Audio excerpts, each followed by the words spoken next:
Small town Redditors, what's the weirdest unsolved crime in your town? Old or new? About 30 years ago, a refuse worker found the badly burned body of an 18-month-old boy amongst the bags and recycling. Forensics deduced that due to the condition of his liver he died less than a week before his body was found. Hospital and medical records were used to establish that nobody in the county was missing a child. He doesn't have a name on his gravestone.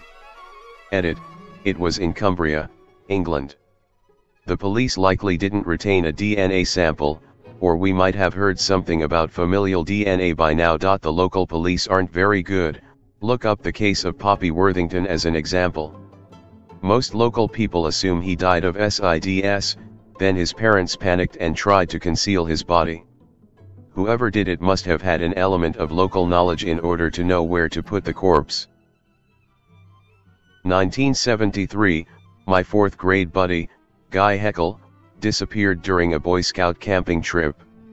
They found his coat, that was all. Not another clue after all these years. Holy shit. I was a girls' school summer camp employee, counselor, and we do a week of training before the summer season begins, and we talk about Guy as a cautionary tale to watch yours kids like a hawk. I don't suppose it makes you feel better to know that his story is keeping kids safe today, all these years later? There is a street in my city called Park Abe. It's a very small city, mostly blue collar.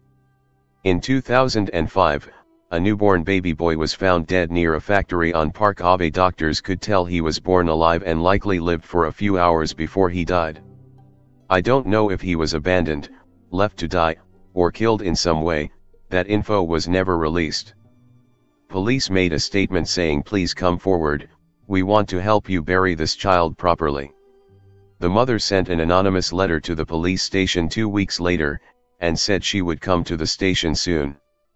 The letter didn't explain the circumstances, but it did say she was afraid. She never came forward. The baby was named Baby Parker and money was raised to give him a proper burial. People still leave gifts at his grave. In my hometown there was a rich family who were rumored to have gotten their gains during World War II by working with the Japanese forces. They had large estates, mansions, and were just ridiculously rich. One day the entire family disappeared and their houses and most of their properties were either burned down, destroyed, or missing. No one knows where they went or if they are even alive. The most likely explanation was that they lost a lot of favors and money, so they either run away or killed themselves deep in the mountains. They also left large amounts of land which were then given to either their previous owners or new owners. No other family member has returned, and this was about 30 years ago when it happened. A family of about 20 and they just disappeared overnight. Edit. To answer some questions, yes, this is in the Philippines. This is in the middle of bumfuck nowhere where the nearest store is 2 hours away and they have just installed concrete roads. They disappeared after Marcos lost power. The properties, especially the land, were taken by them either through deceit or extortion. No one misses them and no really gave a shit when they disappeared, that's how much they were hated. I found out my grandma played cards with the mob in a liquor store basement. I was reading a news article on a cold case from the former owner disappearing for an English assignment and my grandma kinda just frowned, told me she used to play cards with him and never paid his debts. I picture this little old lady in reading glasses playing blackjack with a group of men with Italian accents. Story from my grandpa. Small farm town Nebraska is in the 60s, a guy was found burnt alive in his car, hands wire tied to the steering wheel. It ruled as a suicide. Most of the town assumed that the guy owed gambling debts to some mob in Chicago or the like, and the guy wasn't exactly loved in the small town, so there was no real looking into it. Imagine being that guy. Killed under horrific circumstances. Meh, he was a jerk, who cares?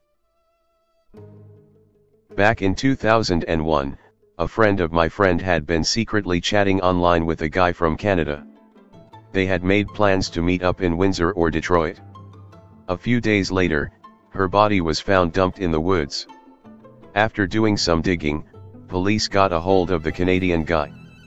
He said he went to meet her, but she never showed, so he assumed she had stood him up. His story checked out. One suspect was this co-worker, but a few months later he did a murder/suicide to his mom, so they could never get the truth out of him. It's been a cold case ever since. Edit: this was her co-worker, not Canada guys. She would have traveled 7 to 8 hours to meet the guy in Detroit/Windsor, assuming she even made it out of town.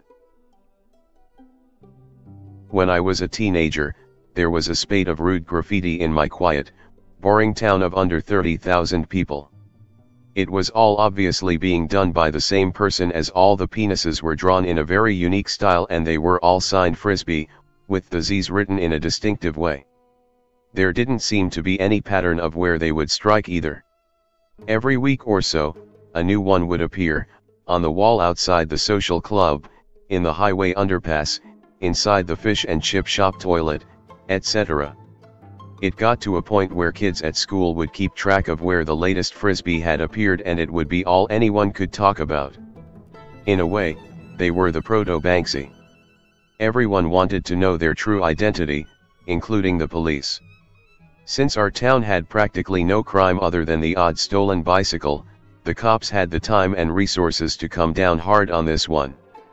It was, and still is, a solidly conservative town, so no doubt they were under pressure too from the local council to quickly address this shocking moral depravity and prevent the appearance of further enormous, stylized, ejaculating cocks around town.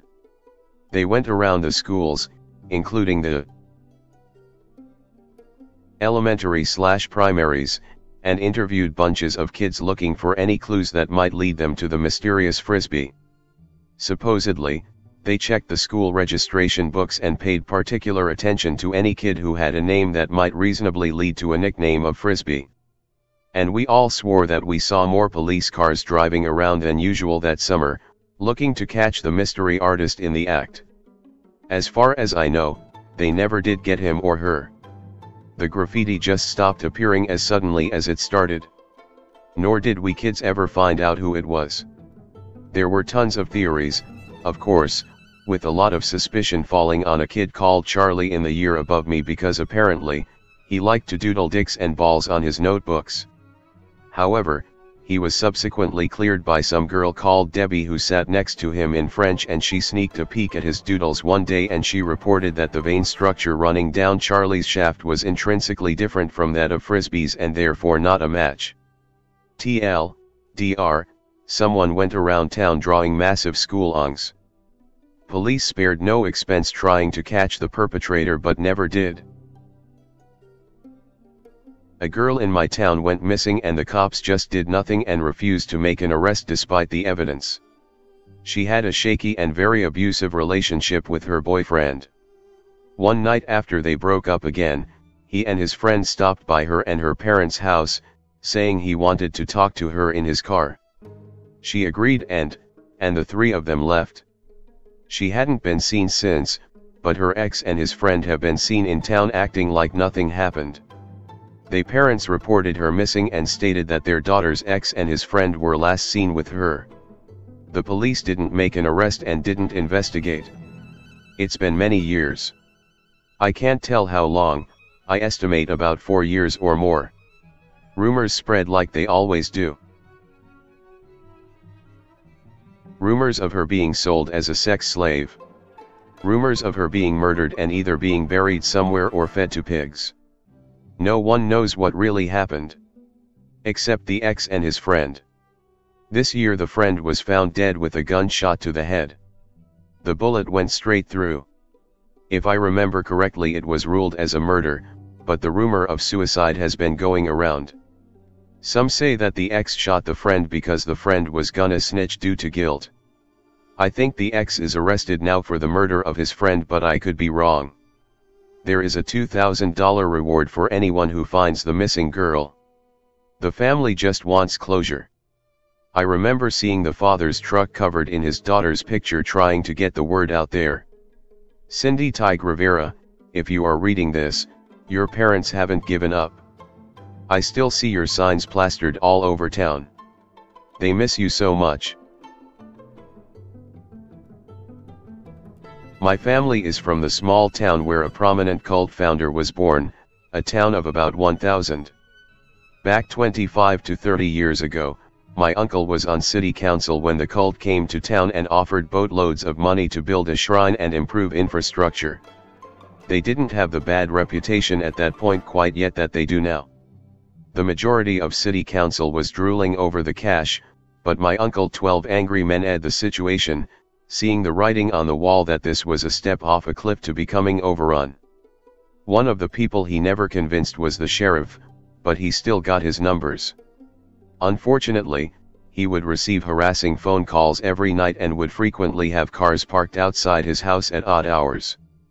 Everyone knows everyone, population 1,000, remember, and these were not locals. It came to a head when his house got broken into and letters were left threatening my aunt and cousins, who were young children at the time. Statties got involved, and the behavior immediately stopped. A few days later the cultists packed up and left. Officially, the threats and break-in were never solved, though every once in a while they would still get odd phone calls and blank letters in the mail, yay anthrax scare. Unofficially, everyone knows.